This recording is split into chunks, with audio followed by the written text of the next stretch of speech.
Welcome back. आपकी अदालत में आज हमारे मेहमान हैं टीम अन्ना के प्रमुख सदस्य प्रशांत भूषण, किरण बेदी और अरविंद केजरीवाल। आपकी अदालत में अगला इल्जाम। आपकी अदालत में टीम अन्ना पर आरोप है कि ये जिद पर अड़े रहे। ये बड़ी शिकायत है सरकार की आपसे। प्रधानमंत्री ने लोकसभा में सैल्यूट किया अन्ना को। पूरी लोकसभा ने मिलकर कहा कि हम आपकी बातों पर विचार करेंगे, मानने को तैयार है। आपकी सारी मांगे, आपका बिल स्टैंडिंग कमेटी को दे दिया गया। इतिहास में पहली बार हुआ कि किसी सिविल सोसाइटी के लोगों की बात को पूरी लोकसभा ने एक स्वर में माना। उसके बाद भी आपने अनशन वापस नहीं लिया, उसके बाद भी आंदोलन वापस नहीं किया। अन्ना तो कह रहे थे कि हमें सैल्यूट नहीं, लोकपाल बिल चाहिए। देखिए, एक चीज बार बार उठ रही थी, give and take, give and take, give and take. क्या लें और क्या दें। भ्रष्टाचार के खिलाफ बैठे थे हम लोग, और वो भ्रष्टाचार के खिलाफ एक ऐसी चीज थी जिस पे हमारा कॉम्प्रोमाइज बिल्कुल पॉसिबल नहीं था। वो कहते थे इसको निकाल दो भ्रष्टाचार के कानून से, उसको निकाल दो भ्रष्टाचार के कानून से, कि कैसे निकालने। तो अगर हमने कहा कि आप आइए यहाँ पे स्टेज के ऊपर, जो मर्जी आए सरकार से, यहाँ पे आके तर्क वितर्क करते हैं, सारी जनता के सामने, आपके टीवी चैनल्स के सामने डिस्कशन करते हैं, या तो आप हमें समझा दीजिए या हम आपको समझा देते हैं। लेकिन ये किराने की दुकान थोड़ी है कि थोड़ा आप ले लीजिए थोड़ा हम ले लेते हैं, ऐसे तो। देखिए, आप कह रहे गिव एंड टेक की बात। राहुल गांधी ने लोकसभा में आकर 15 मिनट बोला और उन्होंने एक गेम चेंजर आइडिया दिया। आपने उसको भी हवा नहीं दी बिल्कुल। मैंने खुद सारी स्पीच सुनी। मैंने सोचा ये आए हैं, अब ये सारी आंधी लेके ले लेंगे अपने आप, क्योंकि सारा देश तैयार था। कोई भी आज इसको जीत सकता था, कोई भी आज उसको पॉजिटिव से लेके जाता, उसका नेतृत्व बनता था, क्योंकि सारा देश उसको देख रहा था। मैंने खुद देखा, मेरे लिए एक शॉक था। जैसे जैसे वो बोलते गए, मैंने कहा ये खोते गए, बोलते गए और खोते गए। क्योंकि हुआ क्या, मैंने सोचा आए हैं कहने के लिए, अन्ना आप हमारे भविष्य की बात कर रहे हैं, अन्ना हमारे वर्तमान की बात कर रहे हैं, और खुद भी तो एंटी करप्शन की बात करते आए। तो आज जो आप कह रहे हैं, हमारी आवाज तो बन रहे हैं। मैं आता हूं आपके पास आपको जूस पिलाने, मैं आपके साथ हूं। उधर से उल्टा ही होता गया, और वो कहते गए कॉन्स्टिट्यूशनल बॉडी बनेगी जो 5 साल तक कभी नहीं बनने वाली। आप मूंगफली मांग रहे थे, वो आपको रेवड़ी दे रहे थे, और आप लेने को तैयार नहीं थे। जब हमारी उनसे मीटिंग्स होती थी जॉइंट कमेटी में, हम उनको जब ये बातें करते थे तो वो कहते थे नहीं भाई, इतना सख्त कानून तो पार्लियामेंट नहीं मानेगी, हमारे तो केवल 206 मेंबर्स हैं, हम बाकी लोगों को कैसे मनाएंगे, सख्त कानून तो पास नहीं करा सकते। एक तरफ तो कहते हैं कि हम सख्त कानून पास नहीं करा सकते, हमारे पास पार्लियामेंट में सिंपल मेजॉरिटी भी नहीं है, दूसरी तरफ वो कॉन्स्टिट्यूशन अमेंडमेंट की बात करते हैं। तो आपको नहीं लगता कि वो भुलावा कर रहे हैं पूरे देश को? मैं ये समझती हूँ कि जिसने इनकी स्पीच लिखी, क्योंकि आफ्टर ऑल पढ़ी है ना, जिसने इन्हें लिखी, इनके साथ बहुत नुकसान करा। आई विश कोई और स्पीच राइटर होता, कहता है सारा देश आज युवा नेता के लिए वेट कर रहा है, ले जाओ आगे, ये आंधी आपके पीछे आ जाएगी। I think it's personally a very big lost opportunity.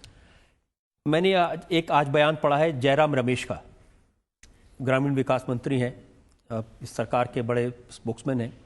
उन्होंने कहा कि ये असल में लोकपाल बिल सोनिया गांधी का आइडिया था, वो लाना चाहती थी और इन लोगों ने उसे हाईजैक कर लिया। तो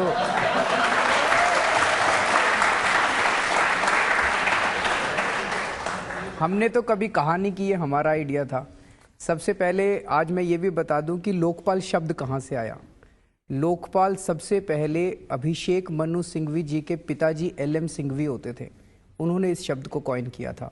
और मैं आज आपके चैनल के जरिए अभिषेक मनु सिंघवी जी से रिक्वेस्ट करूंगा कि जो आपके पिताजी ने शब्द कॉइन किया था, आप उनकी भावनाओं को रखते हुए एक सख्त बिल पास कर सजेस्ट कीजिएगा, ना कि एक ऐसा बिल जो कि वो पूरी की पूरी भावना खो दे। तो अगर ये सोनिया जी का आइडिया है, हमें तो कोई वो नहीं है, आप इस बिल को पास करा दीजिए, आप सारा क्रेडिट ले लीजिए, हम तो क्रेडिट के लिए काम ही नहीं कर रहे। अगर ये उनका आइडिया था, तो इससे बेटर अपॉर्चुनिटी उसके बेटे के लिए क्या हो सकती थी? इससे बेटर अपॉर्चुनिटी क्या? अब तो आपकी बात तो इसलिए भी नहीं मानना चाहते क्योंकि आप बीजेपी के साथ मिल गए हैं। आपका स्टेटमेंट मैंने देखा, आपने कहा कि LK अडवाणी का जो फोन आया वो गेम चेंजर था। मेरी नजर में वो कैटलिस्ट जरूर था, और मैंने अडवाणी साहब को भी ये कहा कि साहब आपने भी हमको फेल कर दिया, हमें आज सब में फेल कर दिया, क्योंकि पार्लियामेंट 3 बजे उठ गई थी सिर्फ ये कह के कि अन्ना जी अपनी फास्ट तोड़ दें। कुछ भी नहीं दिया, और उनको पता है अन्ना ने फास्ट नहीं तोड़नी जब तक उनको वो नहीं मिलेगा। तो मैंने कहा हम जाएं तो कौन सुनेगा हमारी, इतनी जनता पुकार रही है, अन्ना का 11th डे हो गया फास्ट का, और आप कही जा रहे फास्ट तोड़ो। तो उन्होंने मुझे कहा ये शब्द कि बेटी कल जरूर होगा। मैं भी, मेरे दिमाग में जड़ा नहीं कि वाकई होगा, क्योंकि विश्वास तो उठ गया था। लेकिन ये तो आप मानते हैं कि शुरू में बीजेपी वाले अपना स्टैंड क्लियर करने को तैयार नहीं थे, वो डिले कर रहे थे, वो मौके का इंतजार कर रहे थे, किसी अपॉर्चुनिटी की खोज में थे। बिल्कुल हमने ये देखा, बिल्कुल। और हम मांग रहे थे कि अपने स्टैंड क्या, ये नहीं दे रहे थे। बार बार हम लोग जो टेलीविजन चैनल्स पर वो लोग आते थे, लोग उनसे पूछते थे, हम लोग भी पूछते थे कि भाई आप अपना स्टैंड तो इस पर साफ करिए, लेकिन वो स्टैंड साफ नहीं हो रहा था। सिर्फ आखिर दिन जब पार्लियामेंट में डिबेट हुआ तब उन्होंने अपना स्टैंड क्लियर किया। शायद इसलिए उनको लग रहा होगा कि आपके आंदोलन का फायदा उनको हो जाएगा। हो सकता है। देखिए, सारी पार्टियां फायदा उठा लें, लोकपाल बिल पारित कर दें। हमें लोकपाल बिल चाहिए। जो पार्टी लोकपाल बिल के फेवर में वोट करेगी वो इसको फायदा होगा। तो यही शिकायत है, आप लोकपाल के अलावा कुछ बात ही नहीं करते हैं। और उनको हमारे पीछे पता नहीं कौन सी अदृश्य शक्ति नजर आती है। कभी कहते हैं बीजेपी वाले हैं, कभी कहते हैं आरएसएस है, कभी कहते हैं अमेरिका है, कभी कहते हैं पाकिस्तान है। मुद्दे के ऊपर नहीं आते। लोकपाल बिल पारित कर दे, और जो पार्टी लोकपाल बिल पारित में बाधा पहुंचाएगी, अगली बार हम उनके लिए एक्टिवली कैंपेनिंग करेंगे, उनके खिलाफ। अभी 5-6 राज्यों के चुनाव आने वाले हैं रजत जी, 5-6 राज्यों के चुनाव आने वाले हैं। हम जनता से अपील करना चाहते हैं कि आप बहुत क्लोजली वॉच कीजिए अगले 3 महीने में। जो पार्टी सख्त कानून के खिलाफ अगर वो अपना कंडक्ट करती है, उस पार्टी को बिल्कुल हराना है।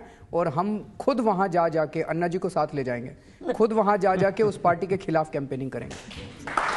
आप तो अरविंद जी नेताओं को धमकी दे रहे हैं। हम नेताओं को धमकी नहीं दे रहे हैं, चेतावनी दे रहे हैं। बचा रहे हैं।